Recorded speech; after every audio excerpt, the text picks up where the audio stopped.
1, 2, 3, come on!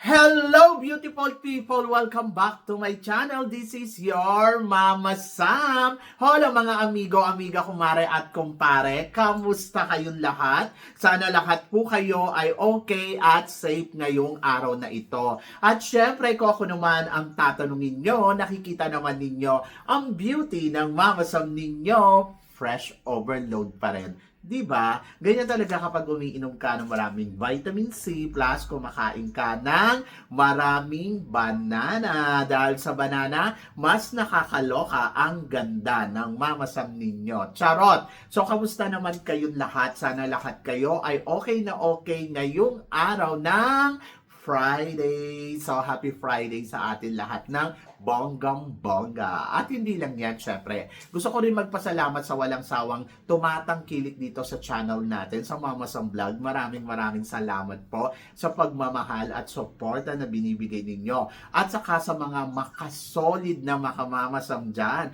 na lagi tumututok dito. At saka syempre sa mga bago nating subscribers, welcome to my channel. So, ngayong araw na to, marami akong hatid na chika sa inyo na talaga naman, oh my gosh, magtataas ang kilay ninyo ng bonggang-bongga sa mga pag-uusapan natin ngayon. Kaya guys, huwag na nating patagalin ang ating mga chika. So, ito na nga. Para sa una natin chika, nako, umaarangkada at pumapalo ng bonggang-bongga ang mga pambato dito sa Mr. Friendship 2025. Isa na nga dito sa mga pinakamalakas na kandidata ang ating pambato na si Kurt. Dahil talaga naman kagabi nakita ko siya ng bonggang-bongga, napakagwapo niya in person at talaga namang masasabi ko, malakas ang laban ng pambato natin. Ang ganda ng mukha, lalaking lalaki, ang ganda ng kulay, kaya parang feeling ko, winner! So, yon. So, sa conversation namin yesterday, sinabi ko sa kanya, after namin mag-interviewhan, yung interview ko mapapanood ninyo sa SB Crown, doon sa aking page. So, yon. So, sabi ko sa kanya, gandahan mo na lang yung lakad mo sa finals, siguradong panalo ka. Kasi parang feeling ko, doon siya medyo parang mahina sa fight na yon, yung kanyang pasarela.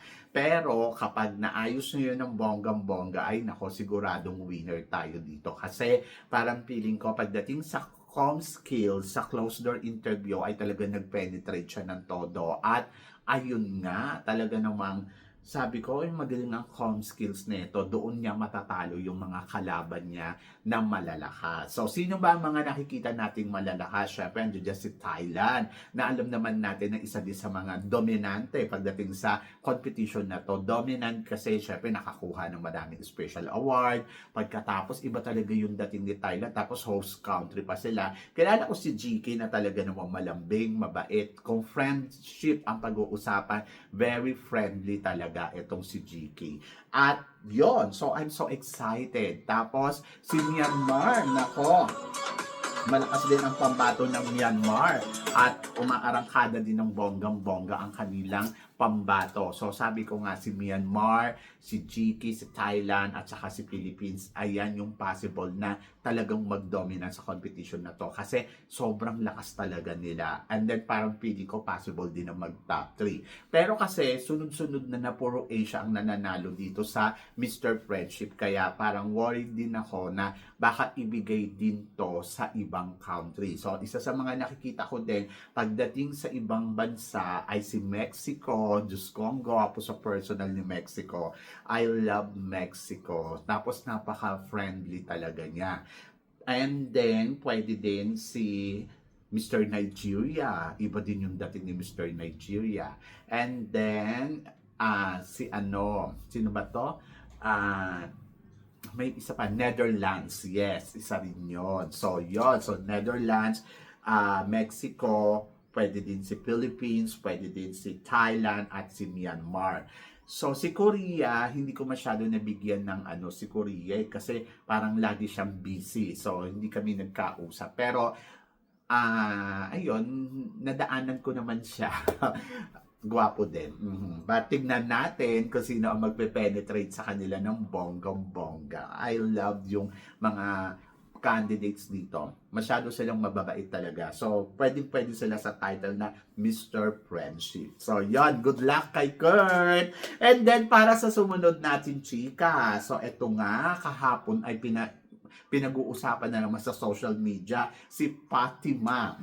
Ano ba, Fatima? Kasi bumalik na siya ng Mexico. Eh bakit parang walang pa-homecoming doon sa airport? Eh bakit sa Pilipinas may mga pa-homecoming tayo, di ba? Sinasalubong tayo ng media. Pero etong si Fatima ay mukhang sinisekreto nila ang pag-uwi nila dito sa Mexico. Bakit parang nagtatago sila? Ano bang meron? So, nawawonder na rin syempre yung mga tao na hindi naman natin maiwasan na mag-isip talaga ng pangit sa mga actions kasi nila. Si Fatima noon nakaraan lang, ito, ang sinasabi niya, hindi sila nandaya. Pero, pag ini-interview siya regarding doon sa mga nangyari doon sa Miss Universe, nag-walk out siya. So, ako, tinatry kong intindihin kung bakit. Pero, minsan, nakakapikon kasi parang ang daming issue na parang, ano ba? Ano ba mga tinatago ninyo? Di ba? Kung wala naman kayong tinatago, eh di lumantad kayo dyan ng bonggang-bongga at i-announce ninyo, I'm back. O, di ba? So, mahirap ba yon? Kaya yung mga tao nagdududa talaga sa kanila. And then dito sa airport, hindi nila inallowed na ma-interview itong si Mexico, si Fatima, at saka ayon. So, medyo patago nga silang dumating sa Mexico. So, bakit kaya, no? Ano bang mga sekreto ng mga to? Nakakaloka na kasi, di ba? So, medyo nakaka-intriga. So, yung lahat ng mga runners-up niya, dumating sa mga bansa nila, talaga naman, welcome ng bonggang-bongga, pero siya, nagdadrama ng ganito. So, dapat na bang i-dethrone si Fatima? Sa mga actions niya, to be honest, yes. Kasi parang feeling ko, masyadong hindi maka-Miss Universe. Oo. So, parang hindi ko alam kung ano yung drama nila sa buhay. Naguguluhan ako. So, medyo, para sa akin, kung ganito ng ganito, ay nako, palitan na. Charot. So, yon. At eto pa, nako, possible daw na hindi matuloy ang Miss Universe sa Mexico dahil, ayun pala, nakapag-down payment na pala ang Puerto Rico sa honor dito kay Raul. Oo. And then, ayun ang nakakaloka. So, kinukuha na ng Mexico. Sabing ganon, kung hindi daw sila makakapaglatag ng transparent, o di ba nagdidemand na yung Mexico, na mga transparent na ebidensya or mga gustong makuha ng Puerto Rico o dito sa honor, di ba? So, possible talaga na i-cancel na nila ang Miss Universe at kuhanin na nila yung down payment nilang pera. So ako, para sa akin, kung ako doon sa honor kay Raul, ilatag niya lahat, ipakita niya lahat, ayun yung maganda para matapos na yung mga iniisip ng tao and then ayusin niya kung ano yung problema. Bakit ba parang laging ang feeling ko sa kanila, alam mo yon ganito, may eksena silang ganito. So, dapat ayusin at klaruhin. Kasi syempre, di ba, negosyo to Pangalan ng Miss Universe ang nasisira dito, hindi naman sila. So, kapag kinancel ng Puerto Rico ang Miss Universe, anong mangyayari sa Miss Universe? Di walang Miss Universe sa susunod na taon. Tapos, ang mangyayari dyan, si Fatima, mananatiling reyna ng Miss Universe. So, dapat maaga pa lang ay magkaroon na sila ng pageant at palitan na yan. So, medyo delikado na talaga ang lagay ng Miss Universe, no? So, sana, sana maayos. Ito naman si Fatima kasi, ang hindi ko maintindihan, bakit kasi may mga eksenang ganito na hindi naman dapat. Tapos ito naman si Mr. Raul, bakit hindi na lang ayusin? Kung ano yung dapat ayusin, hindi tapos yung usapan, parang walang reaction ang buong tao, di ba? Kasi minsan nakakaduda na parang bakit ba? Ano ba talaga nangyayari? Pero sabing ganun, maghintay tayo ng January at doon magdidesisyon ang Puerto Rico. Pero feeling ko, gusto na ng Puerto Rico umurong bilang host country ng Miss Universe sa 2026. Ayun lang yung feeling ko. So ngayon, ang tanong ko dyan, kung sakaling magka-cancel ang Puerto Rico, saan gagawin ang Miss Universe? At sino ang kukuha bilang bagong franchise owner? O, di ba? So, yon. So, good luck. Oho. So, yon. Ay, nako. Nakakaloka. Nakakainit ng ulo. Pero, syempre, sa kabila ng lahat, marami namang magandang nangyayari. So, ito nga, usap-usapan din sa social media. Pauline Abelex, mukhang magbabalik. Lalaban uli ba dito sa Miss Universe Philippines after ni Pauline na mag first runner-up sa Miss Supranational noong 2023 ay muling magbabalik yata si Pauline sa pang-apat na pagkakataon. Oh, ayan. So, nung last time kasi na lumaban siya, di ba, naging first runner-up yata siya ni Michelle D. Oo. And then, ayun. So, ngayon, 2 beses na siya nag-first runner-up kung hindi ako nagkakamali. And then, eto na, itatry niya uli one more time.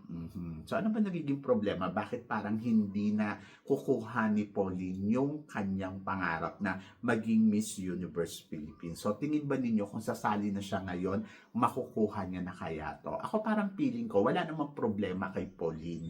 Matalino, maganda, kaya lang hindi sumasang-ayon yung panahon. Yung kumbaga parang sa tuwing sasali siya, meron siyang matinding kalaban. And then yung matinding kalaban, yun yung nananalo. Di ba? Ang alam ko, batch pa to ni kay Celeste. Tama ba? Basta kay Rabia, kay basta may isa pa eh. Kay Celeste ba? Basta, kay Celeste at saka kay Michelle D. So, ngayon, kung walang lalaban na malakas at siya lang ang pinakamalakas, parang feeling ko kanya na to. Yes, parang feeling ko naman perfect timing na rin this year, 2026, kung sasali si Pauline. Kasi parang, syempre may napatunayan na siya sa sarili niya, naging first runner-up na siya sa supranational. Parang feeling ko, kaya niya na to. Hindi siya sumali nung nakaraang taon, ang alam ko sasali talaga siya, pero kasi si Atisa dumating. So ngayon, kung sino man yung darating dyan, parang feeling ko kaya niya na kasi naging first runner-up na siya. Kumbaga napatibay niya na yung pundasyon ng pangalan niya. And magiging madali na lang sa kanya ang pagkuha ng Miss Universe Philippines crown. Kasi for now, ang nakikita ko ay wala naman siyang matinding kalaban. But nag-announce na kasi si Christy McGarry na sasali. Si Christy dating ano ba siya? First runner-up sa Miss Universe Philippines din, and then naging first runner-up sa Miss Intercontinental. So kung sakaling magtatapat sila, ito yung matindi niyang kalaban. So good luck, but I go for Pauline Abelex. Charot. So yan, so laban yan, kaya yan ni Pauline, di ba? So para sa sumunod na chika, so Mama Sam, kung si Pauline nagpaplanong sumali, paano naman si Liana Aduana? Liana again for 2026. Ang sigaw ng mga tagahanga ni Liana. Diyos ko, sakit na neto sa ulo. So, medyo mahihirapan na dito yung laban kasi parang feeling ko malakas din tol si Liana Aduana. At siguro kailangan lang ni Liana ay i-prepare ng gusto yung sarili niya. Magaling si Liana pagdating sa comm skills, magaling si Liana at maganda. So gusto ko din to. Oo. Bahala sila. Basta tingnan muna natin kung join ba si Liana Aduana. Pero kung join si Liana Aduana, I'm so excited for her. So kung dati nga di ba, si Atisa Manalo naging second runner-up sa Miss Universe Philippines, pero yung bumalik nanalo. So hindi rin imposible na ganyan din ang mangyari kay Liana Aduana na dating second runner-up tapos sasali uli, baka mag-title uli. Di ba? So, yan. So, I hope na sana sumali siya. Gusto ko din. So, kung sasali si Liana, sasali si Pauline, sasali si Christy, gusto ko silang tatlo. Di ba? So, para walang away. So, I love them. Gusto ko si Christy mag-carry since Binibining Pilipinas. I love Pauline Abelex. Kahit pa nung first edition na lumalaban siya. And then, of course, Liana Aduana, nasa puso ko yan si Liana. At naniniwala ako kay Liana na kaya niya. Pero kasi, mas gusto ko kasi sumali si Liana Aduana sa Miss Grand. Parang, feeling ko mas madali sa kanya yon. Pero kasi ang puso ni Liana ay she wanted to be a Miss Universe Philippines. Kaya ibigay natin kung ano yung pangarap niya. And then supportahan natin and malay natin, di ba? Diyos ko, nakakaloka. Good luck na lang sa kanila. At Laban-laban yan. And then, para sa sumunod natin, chika, speaking of laban-laban, eto nga, mamaya na magaganap na ang laban ni Cyril Payumo dito sa Miss Charm. So, mama, tingin mo, corona kaya to? To be honest, ako, yes, nakikita ko na parang feeling ko kay Philippines mapupunta to. Pag nagkataon, mabibreak na natin na yung sumpa na hindi tayo nananalo sa Miss sa Vietnam. So, ito yung kauna-unahan pag nagkataon. And I love it. I love na manalo dito si Cyril Payumo.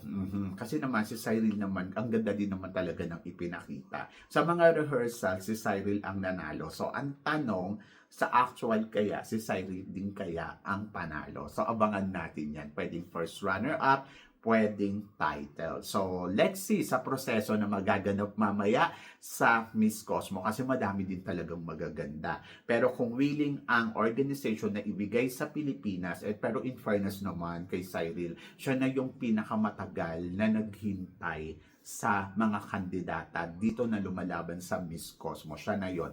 Kaya deserve niya yan. Deserve niya yung naghintay ng matagal. So, kaya feeling ko, panalo si Cyril kasi nagtrabaho, pinakita yung galing, tapos talagang makikita mo na wow, lumaban ng bonggang-bongga. So, corona yan. So, yan! Good luck! So, pero ito pa, kahapon, oh my gosh, nagpakitang gilas syempre ang ating pambato sa kanilang fashion show na naganap nga dito sa Vietnam to the Best Fashion Show kung saan nagsuot ng IDAW. Ano ba? Yung mga yung mga candidates kung saan nagsuot ng traditional dress ng Vietnam. Ayun na yung pinakamadali.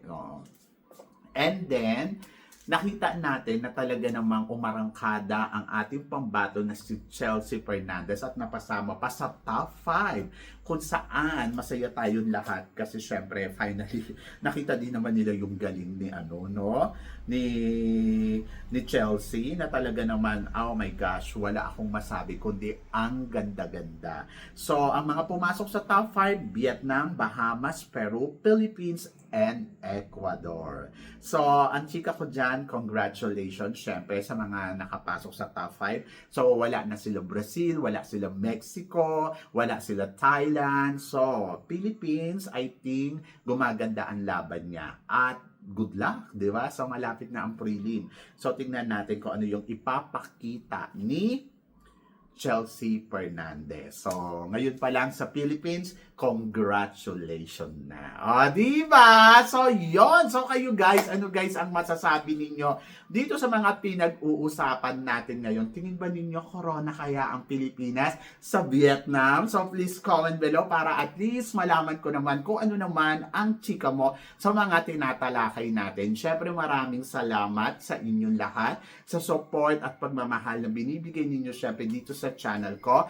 At sa mga hindi pa po nakaka-subscribe, please don't forget to click like and subscribe my channel at i-click nyo na rin po ang notification bell to more updated syempre sa aking mga chika. Sabi ng ganon, always keep smiling and laban lang. So guys, hanggang dito na lang. Hanggang sa muli nating chikahan. See you tomorrow. Thank you guys.